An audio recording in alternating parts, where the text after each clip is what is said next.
Okay, right. Let's move on. Okay, so South Africa's reimagined industrial spaces approach. I think this is an example of looking at sustainable industrial development from a country level. Okay, and I can talk about this because this is actually something I started when I was in DTIC. So one of my claims to fame is that I started this whole eco-industrial park work in South Africa when I was in the Department of Trade, Industry and Competition, or DTIC in South Africa. Um, and so remember in that slide on characterization of industrial spaces, I mentioned you need policy and legislation, right? And the regulatory framework. So that's where this fits in, okay, first of all. So again, DTIC realized that supporting industrial development in South Africa was not working. So there was a change. We wanted as a country to rather focus on deeper interventions in industrial spaces rather than to all industrial spaces. Just for insight's sake, South Africa is roughly about 400 industrial spaces. Okay. Some of them are special economic zones, some of them industrial parks, some of them are called industrial estates, some of them are mixed use environments, some of them are only zoned industrial, meaning there's no particular service, no geographical access points or whatever. It's open access. Okay, so you have, like I said at one point already, there are many kind of shapes and forms in which industrial spaces can be configured. Right. So South Africa has taken a principal decision to be more focused on a number of industrial spaces rather than too many. Okay. Then I think also what South Africa is trying to do is balance the need between well-established, well-existing, and functioning areas that can improve even more, but also then balance that with areas where there's not been much development, and also what we call the traditional township areas in South Africa, okay, where there actually was no industrial activity at all, okay. So we're trying to balance that, which I think is important. There's a national task team in South Africa. So I think, again, if you look at sustainable industrial development, what you want probably some of your key national stakeholders participating in some kind of task team, not a steering committee, not some kind of, work group or, committee where people just talk. You actually want to do things, and you want to make sure that policies align. You want to make sure that programs that are being funded are aligned to each other so that you can maximize the impact. So the ones I have mentioned there are DTIC, which stands for Department of Trade and Industry and Competition. NT stands for National Treasury or Ministry of Finance. Very important, okay? DFFE, Department of the Environment, or in South Africa, Forestry, Fisheries and the Environment. DSI, well, they've changed the name again. It's now DSTI, Department of Science, Technology and Innovation. COGTA, which is Department of Cooperative Governance and Traditional Affairs in South Africa, which is big player in engagement with different communities and stakeholders, and of course the NCPC, which is where I'm based. Okay. Then we looked at planning and the revised policy framework, and also crucially an updated assessment and criteria framework. So something I'm not talking about this afternoon, but I'm almost at the point of completing the first draft, is what we call an eco-industrial park maturity model. Okay, and what this does, it provides national ministries with a new approach of assessing industrial spaces in terms of sustainability. Okay, across the board. So you have one common framework or set of criteria that you can apply for anyone that comes to government or any other organization for that matter for assistance. And it's a neutral framework, so it measures all kinds of things based on the 4 pillars of the eco-industrial park framework, of course. Again, looking at operations, environmental, economic, and social performance. Okay, but it is important. You cannot change this environment if you keep focusing on doing things the same way. I think there's a well-known saying, it's the definition of insanity if you keep on doing the same thing and you expect a different outcome. Okay, so hopefully that's not what we're doing. Because then maybe we are all going a bit crazy, okay? Which I probably don't think is the best route for industrial development, okay? And then, of course, what we've also done in South Africa is we've instituted a number of support mechanisms nationally that enables us to more things, that support sustainable industrial development. First of all, the Eco-Industrial Parks Program, which is, I'm going to talk a bit about it, the Global Eco-Industrial Parks Program. The city support program, also funded by, incidentally, the Swiss government, not the South African government. The DTIC program on special economic zones and industrial parks, and then Department of Science and Innovation, or Science, Technology and Innovation, as they're now called, and the Department of Environment support for specific, more scientific interventions and studies in this space. And then, of course, we're also working on instituting a technical support unit. Because what you find is that in this transition to more sustainable industrial development, there's a skill set that is missing. And while we are working at building that skill set and building new courses and training material and all kinds of things like that, there are people out there in industry, in government, in different stakeholder sectors of the economy that can work together to provide the support to any kind of industrial space. And so what we're trying to do is actually leverage this to especially support areas where there's not sufficient capacity. The last point there, number 7, is really about partnership, collaboration, facilitation, and coordination. I know it's 4 terms that are actually separate, but they're all very closely linked. Again, if there's anything you take away from my session this afternoon about sustainable industrial development, it is this one. Okay? It is about working together, because there's not one single organization, entity, person that knows all of it. It's a massive, complex system. You cannot know everything about everything. It is just impossible. And I'm sure you as students are starting to realize that. If you haven't, I'll give you a couple of years' time so that you can see what happens when you think you know everything and you start realizing, actually, I don't know everything, which is a very pleasant surprise usually. Okay, let's move on. Enough about the tongue-in-cheek about this. Okay, so the Reimagine Industrial Spaces program in South Africa, a bit more detail about it. The focus is on getting the basics right. So you cannot address sustainability if the basics are not in place. And in South Africa, we've identified these as addressing security or safety and security. Okay, services and infrastructure, land governance. So in other words, who owns the land, who manages the land, land leases, rental, all those kinds of things, and park and space management. Okay, if you do not address these basics, you can't address sustainability.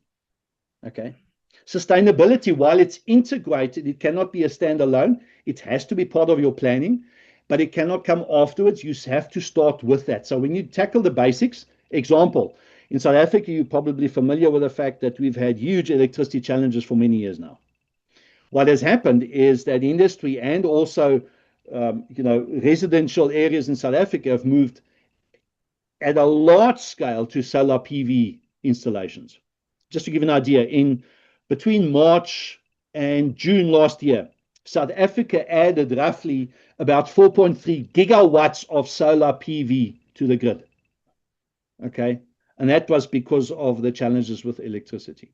Okay, so while you tackle these, getting the basics in place, start thinking about, well, how can I design this space to be nice and welcoming and healthy for people?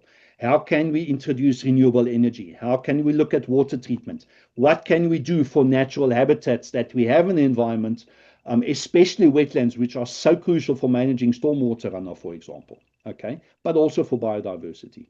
Okay. I'm not going to touch on any of these other things here. We can talk about that at some other time. What is important in South Africa? Different stakeholders have different mandates. And under the Reimagine Industrial Spaces program, which looks at sustainable industrial spaces, it was recognized that the public sector has a particular mandate. And this is very important. Having been in government for 10 years, in national government, I think one needs to understand that generally the role of government is to provide an enabling environment. And you will see that the kind of things that are listed here are all about enabling industry. Okay? In a sustainable industrial area, it's even more important because somebody else needs to think about synergies and symbiosis opportunities in life cycle management. Generally because companies are focused on production, meeting the bottom line, getting the orders out, those kinds of things. So you need another entity, another body, another person or group of persons to look at this kind of engagement and dynamic in an industrial space. Okay. And I'm not saying this is necessarily the role of government. It could be. Ideally, you want a an independent group of people that actually provide this. Okay. If we move on, principles of the reimagined approach, again, getting the basics right. Okay. Adoption of an industrial space or eco-industrial park maturity model. Okay, and I think the next one is as important. So co-creating, implementing an industrial space revitalization plan. In South Africa, we have a lot of industrial spaces that are 30, 40, 50 years old. So how do you change that? Because an industrial space has a life cycle. And again, I didn't put slides in on this. Apologies for that. There's just not enough space or time. Okay. But it's important to understand an industrial space from a perspective of a life cycle, like a human being.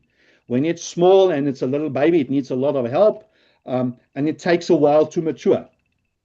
When it matures, it typically attracts a lot of investment. Companies come and go. That's normal. So you have a certain turnover rate in your industrial space.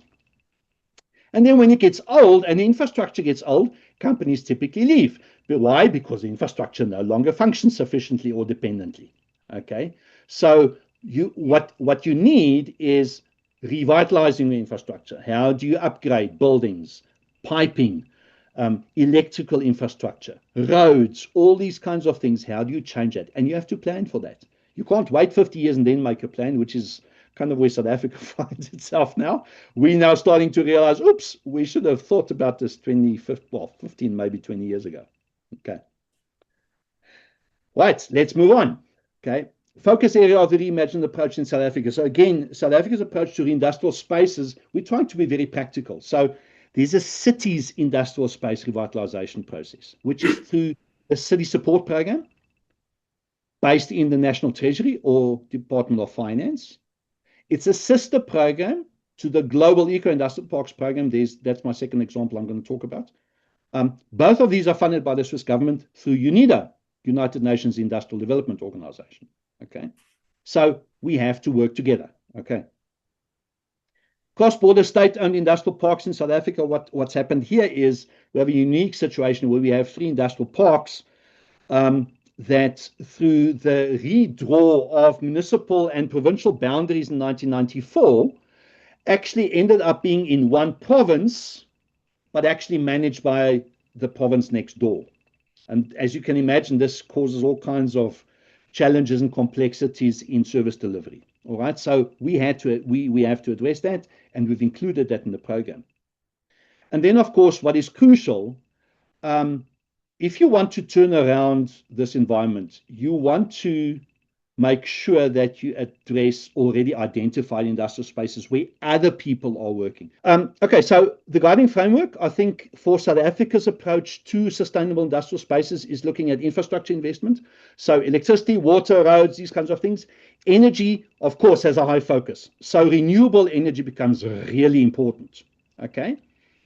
Then you have something called the Presidential Employment Stimulus Program, or Presidential Employment Program, or PEP, which ideally provides opportunity for students like yourselves to enter the job market for a 6-month period, sometimes a bit longer, on short-term projects that they can engage in all kinds of activities. Okay, in an industrial area, of course, this might involve, some of the sustainability aspects around around developing those spaces. Okay.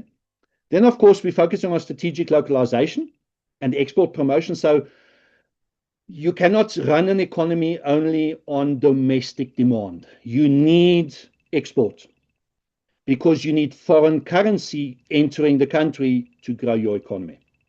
Okay. Even a large economy like China, if it only traded within its own borders, would still struggle to have a sufficient growth rate. Okay. You need to export and import at the same time. Obviously, the green economy is central. When I say green economy here to industrial spaces, it means it's intentional there to look at things like recycling, the 9R ladder of UNEP, for example, that I mentioned. And then the last one is really important, gender equality and economic inclusion. There are too many people that are left behind because of a skill set, because of age, because of gender, or because of any other kind of characteristic. And we cannot allow that. We need to take all of society along with the path that we are on. Okay. last 3 points there is about enablers to restoring growth. South Africa has had a very low growth rate for, sure, almost 2 decades now. Okay, so we need to look at regulatory changes for that, building a capable state and skills development. Okay, that's a focus for South Africa, just to give you a sense. Okay, so this is all built into the national policy and the regulatory framework. Okay, now if we move on, I'm almost done with this. There are certain prioritizations that need to be enacted when we look at sustainable industrial development. Okay, remember what I said earlier, the Eco-Industrial Parks program can be adapted to whatever context you have. That's exactly what that first bullet is also about. It's about reflecting particular patterns of activity in a particular area. Okay, in South Africa, we have very different industrial and urban centers. You cannot take one shoe and fit it to everyone. Okay, you need to adapt it to each one's needs. Okay, support and commitment from relevant institutions and stakeholders. Okay, you cannot, like I said earlier, you cannot do this as one entity. If you're a property developer, if you are a national government department, there's no way that you can do it all by yourself.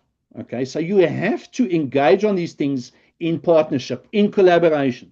And then even if you don't have a joint program, make sure that there's alignment between the different players. Okay, so we're getting really practical here. Okay, so if you go out of your classroom one day and you're now all qualified and you get this opportunity to get involved in industrial development, remember this, like I said earlier, think about collaboration and partnership. Okay, bringing people together.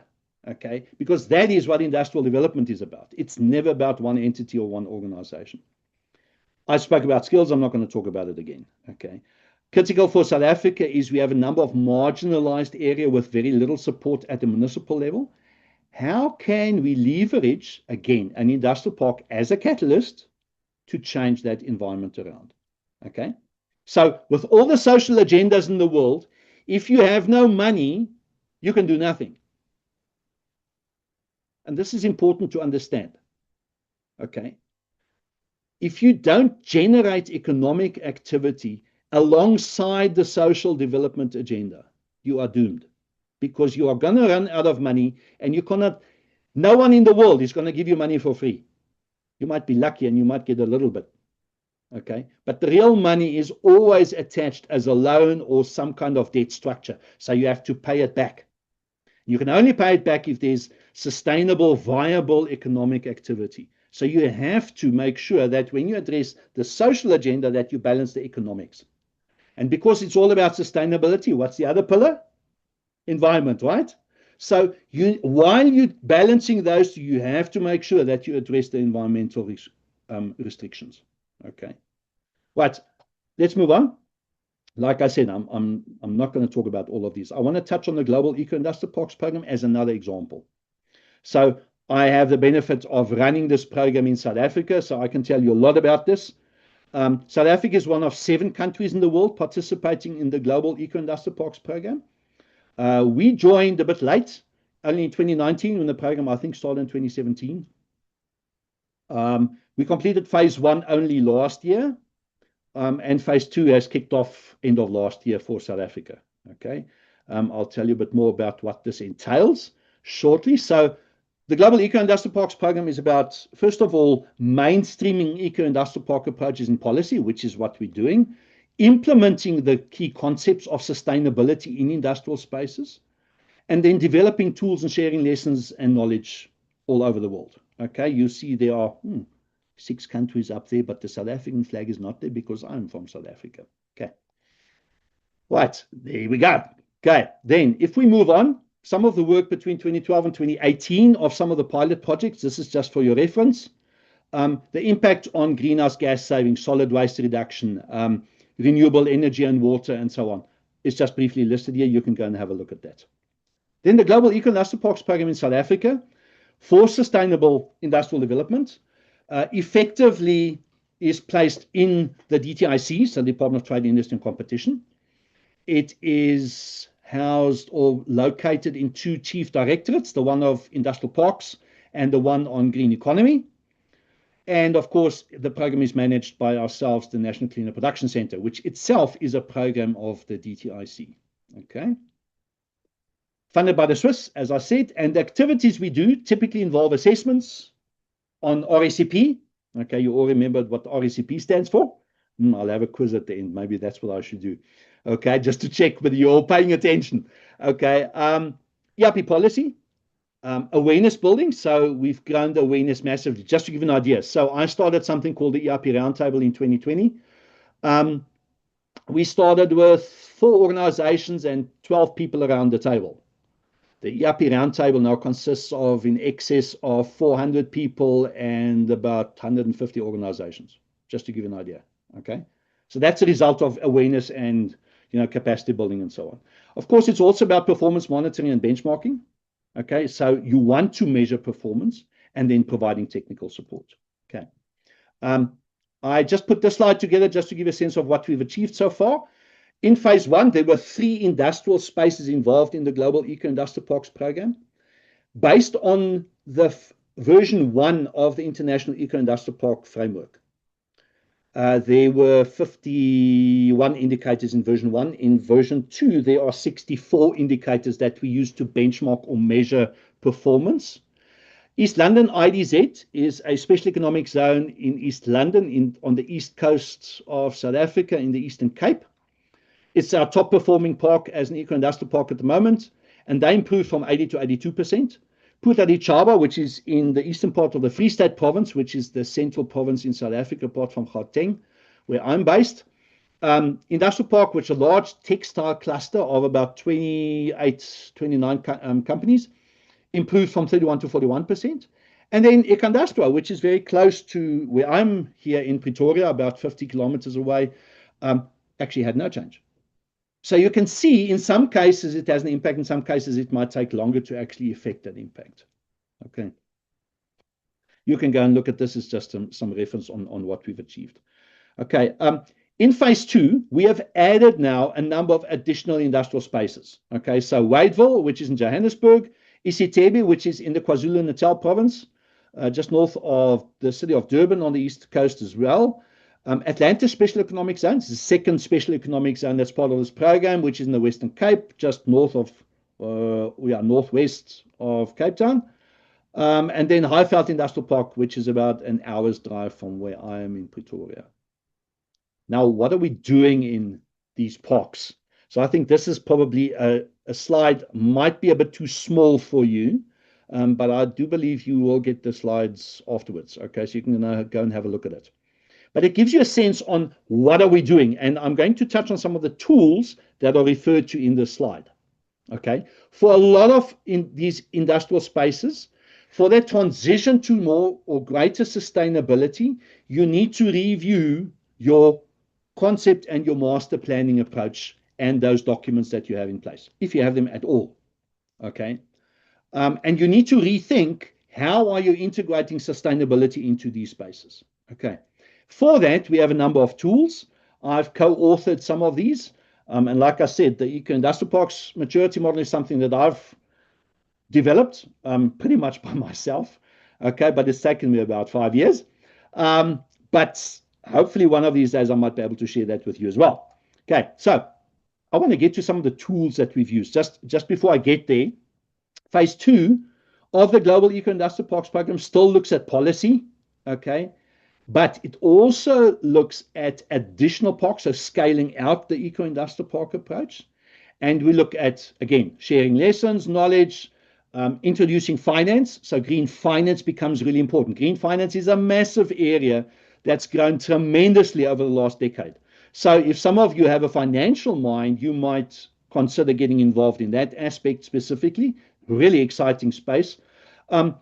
Needs-based knowledge creation, so building specific tools like the master plan guide that I've co-authored for South Africa, coherent monitoring and reporting, for example, etc. Okay, let's move on. I want to get quickly to phase 2 activities. Again, you will see there's support for SMEs, RCP assessments, policy support, technical assistance, the development of the maturity model, and maybe a national standard, but I don't think we'll get to a national standard. Financing, okay, and capacity building, of course. Okay. And I think that is about it. So I put in some more slides on what we've done practically for sustainable industrial development from two perspectives. The first one was looking at feasibility studies. And I just have these in. You can go and have a look at these. So you will see this is not necessarily related to RECP work. Okay. But just for reference. So again, I'm not going to stand still on this. It gives you a sense on the kind of projects we are looking at and that one can look at in an industrial space to make it more sustainable. Okay, so this is particularly about renewable energy. Then resource efficiency is the second component where we've done really practical stuff. And I put in a whole number of slides for you that you can go and have a look at. Again, I don't want to stand still on this. I want us to actually finish, and I'm almost done. So a bit more about RECP, okay, the logical framework behind it. How do you engage or participate in an RECP assessment? This might be of interest. If you're interested, we can come back to this. And then practical examples. Okay, so I've put in some slides with some pretty clear, changes in what we've instituted on some of these factories. Okay, and the impact is always financial as much as it's environmental, and in many cases also social. Okay, so some examples. All right, and then just generically, some of the kind of savings that you can get from energy savings.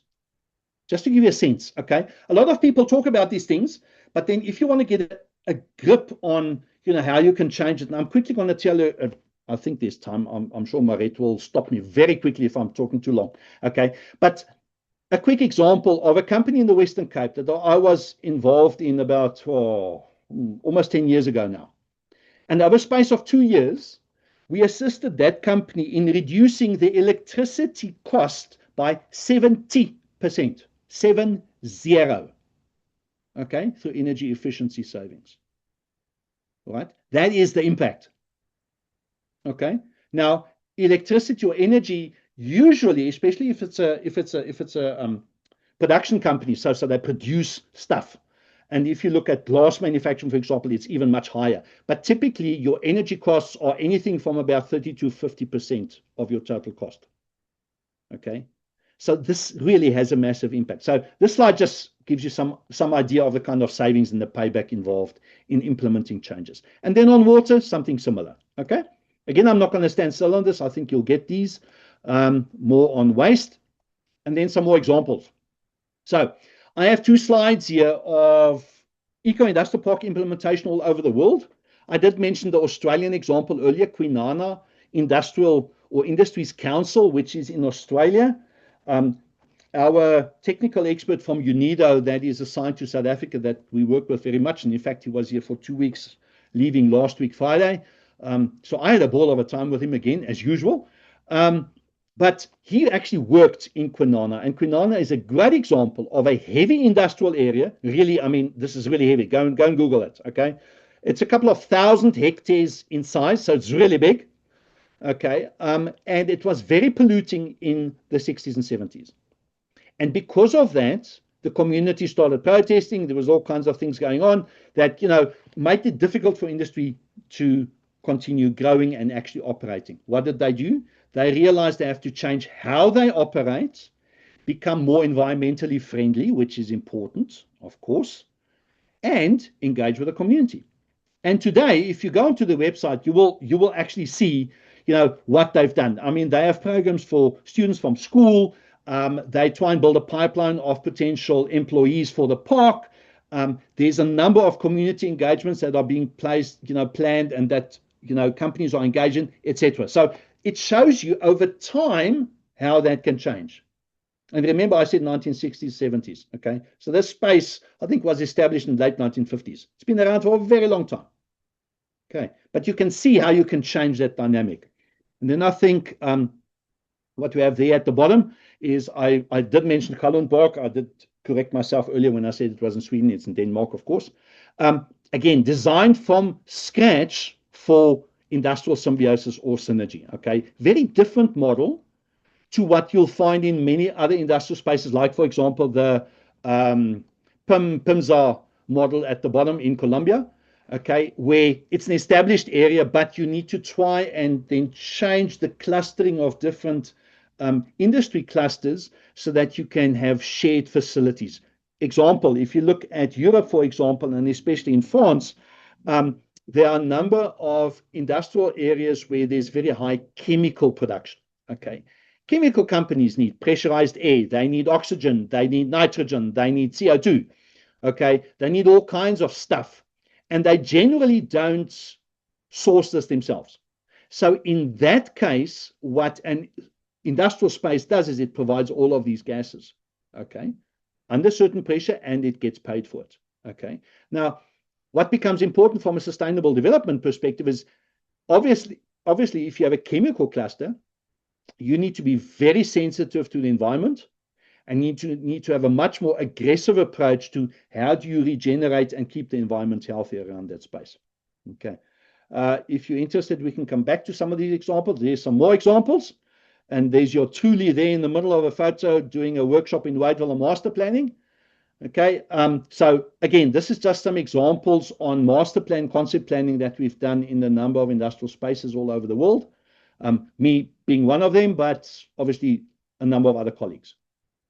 Then, quickly, I just want to share with you some of the tools, because obviously this is about practicalities, right? An industrial space is a practical place. It is not something where you go and write a thesis and think, well, everything changes. As important as theses are and research is, you still, in an industrial space, need to be able to apply it. Okay, so UNIDO has developed a toolbox. There's a whole range of other tools available. GIZ has a big toolbox of their still older SIA tools that they developed, just to give you an idea. So in sustainable industrial spaces or eco-industrial parks, these are the kind of tools that we employ. And they are typically Excel-based. They're available for free if you want to go and play with them. And I think I have a link to them that you can just go and access there at the bottom.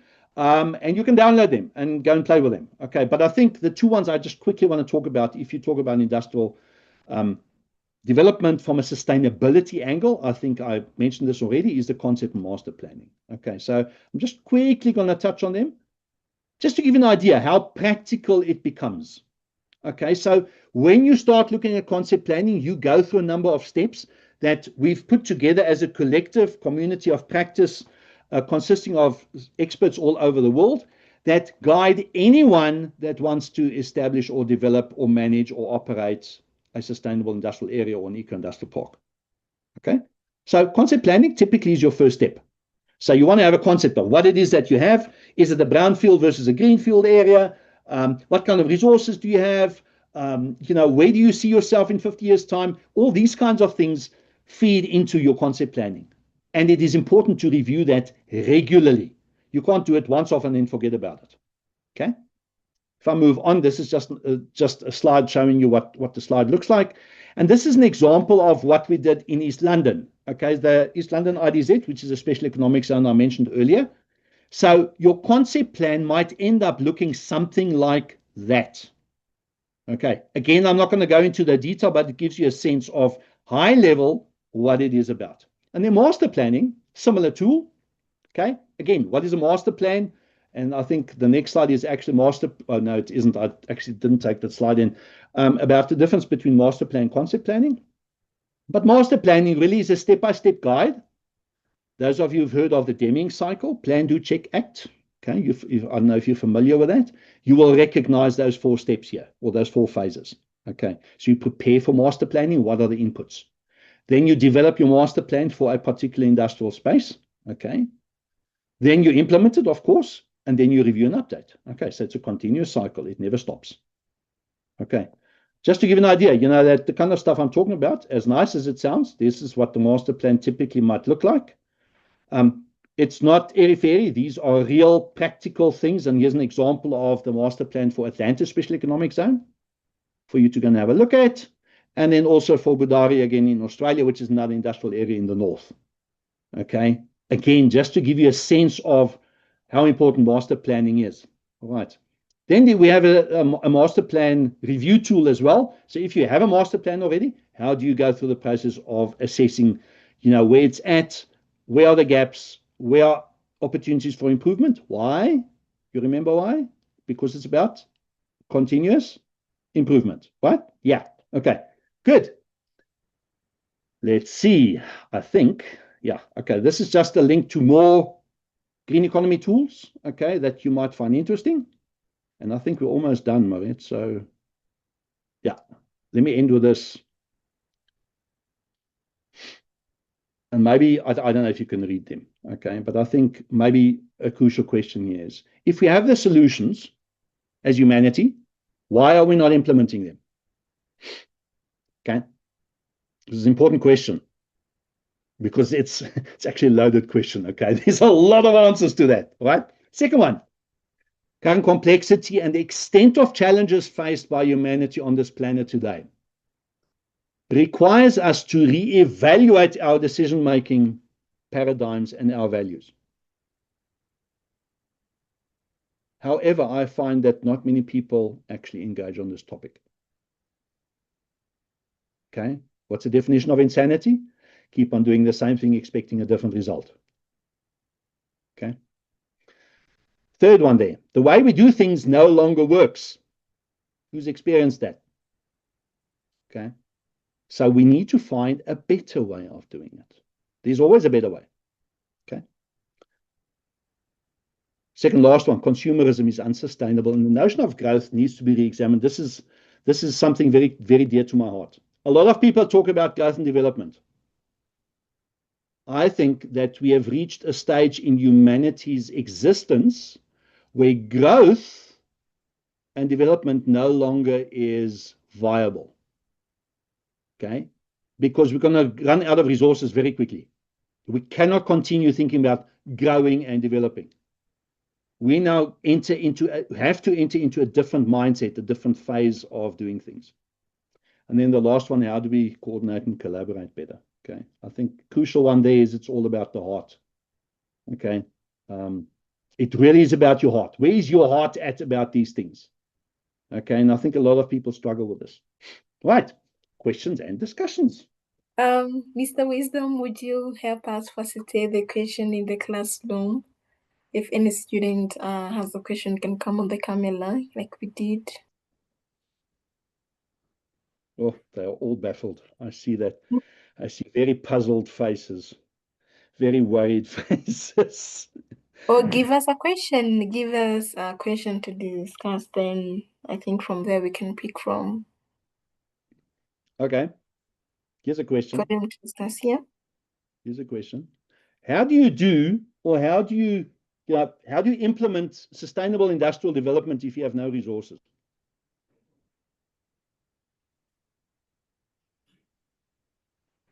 So no resources, no money, not many people to do stuff, not the expertise. How do you do it?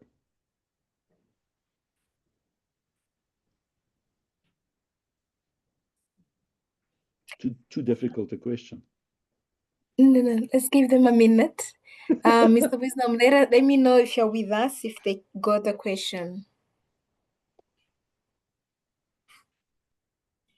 Okay, in the chat, someone says start small. I think. Start small. Amen. Exactly. Okay. You start with what you have. If you have nothing, you still have something. Okay. So this is very important, and I think a lot of countries in Africa struggle with this. Okay. We think, we look at the West and we look at China and we think, oh my goodness, there's no way we can reach that level. Okay. But you have to start with what you have. Well spotted. I'm sure that person saw my notes, because there's no way that they could have done it. That was the answer. Okay. Well answered anyway. Okay. You have to start with what you have. Okay. And you always have something. Always. Okay. I feel tempted to answer. Can I go? Yeah, go for it. For me, when you asked, I was thinking of policy structuring and making, so they can be in place. That way, it's easy for the government to guide each sector on in the right way and the guidance to do in line with the green economy or circular economy. Yeah. There's actually something that comes before that. Okay. And I think this is where everyone that's in a classroom probably finds themselves. And that is that we need, forgive me for the term, I don't have a better term to use. We need missionaries, we need evangelists for sustainability. Okay, because if you want government officials to change policy, you need to get government officials to understand, right? They will not understand if there's not somebody that shares the message. So what is that from East Africa? Yeah, it's all you have. You see, there you go. Okay, but it is about growing that awareness. You need to get passionate about something, and then you need to share it with others. Right?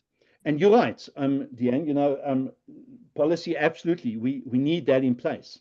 But you will not get good policy or even the right policy if you can't get government officials to understand what the critical aspects are. And I think that's also something that we're missing very often. You know, the same applies for industry. What I see with a lot of companies, not just in South Africa, but across Africa and in other parts of the world, is that, you know, companies are so busy chasing the money, they forget that if there are no people, there's no money. And if there's no environment, there's no money. So this whole concept of sustainability is being missed completely. Okay, where does it start? It starts with yourself. Okay, which comes back to that comment about the East Africa College of Sustainable Agriculture. Okay, starts with yourself. What do you have? Yourself. Think about it. Okay, Yeah. you want to start something? You want to start a business? Who's going to start it? You. Okay, you start with it. Okay, whatever that is. I'm not saying everybody is a businessman. Okay, so please don't make that mistake. You know, a lot of people say, yeah, you know, go and be an entrepreneur. As exciting as that is, I started 3 of my own businesses in my life. Trust me, it's not as glamorous as everybody thinks. Okay, you work 14, 16 hours a day. You have no social life. Everything you see on TV about rich people, yeah, I don't think they've ever worked hard in their life because they're actors. Okay, I don't think they know what it takes to run a business. Okay, you've got to work hard at it. Okay, and maybe Diane, let me share this example. Okay, and then we'll see if there are any other questions. There's a book called Chicken Soup for the Soul. I don't know if anybody knows this book. It's been around for many years. There's a number of different editions. And I'm old-fashioned, so I still read books. Those of you are all sold on Kindle, okay, or something like that. Okay, Chicken Soup for the Soul. In this book, there's a story about a man or a journalist one morning that sits on the beach. Now, imagine yourself sitting at the beach early morning, okay, and you're the only person, okay, and imagine it's like, you know, the Caribbean or somewhere where there's beautiful white beaches and it's just you and the sun's rising and you've got this wind in your hair and it's just awesome. Marit, you can't make any comment because you're in the Cape and it's unfair. So we're not gonna, you know, you can't weigh in on this conversation here, okay? But imagine, okay, imagine you're sitting on the beach, and in the distance you see a person at the waterside walking towards you, and this is a real story in the book, by the way, okay? And as this person comes closer, you see they bend down every now and then, and they pick up something and throw it into the water. And this person that writes the story is, of course, curious, and they get up and they introduce themselves, and they see it's an elderly gentleman, and they ask this man, what is he doing? And the elderly gentleman points to his feet, and this person looks down, and he sees there are all these starfish washed ashore. Anybody know what a starfish is? Okay, you know those 5-pointed starfish, right? Yeah. Okay, so starfish, very, very crucial in sea ecosystems. Okay, first of all, they are very sensitive to salinity and water temperature, and when they are washed ashore in hundreds and thousands, it's an environmental catastrophe. So all of these are washed ashore. Okay, so you see thousands of these washed ashore, and this guy says to the old man, he says, but you cannot hope to make a difference to all these starfish. And you know what the old man does? He goes down, he picks up one, and he throws it into the water, and he says, I just made a difference to that one. So what's the moral of the story? Make a difference to one. Okay? So even if most of you don't end up in sustainable industrial development, whatever you're going to do, make a difference in sustainability to one person, one company, one family, one organization, just one. Okay? And then ask people to do the same. Right? That's how we introduce and how we bring sustainability into everything that we do. It's not a once-off exercise that's done by university lecturers or by the government through legislation or through whatever. Okay, it's all of us playing their little part. And I want to encourage you, you all can do something. Please find what that is, because I can't wait to see it happening. Okay. Now I've said enough, Dan. I'm going to keep quiet. Yes, yes. No, thank you, thank you, thank you. This was really a good session. And I'm wondering if we're having any question either from the audience or from the side of Livingstonian students, if we have one. But if not, I think we can call it one of the fabulous sessions we have had.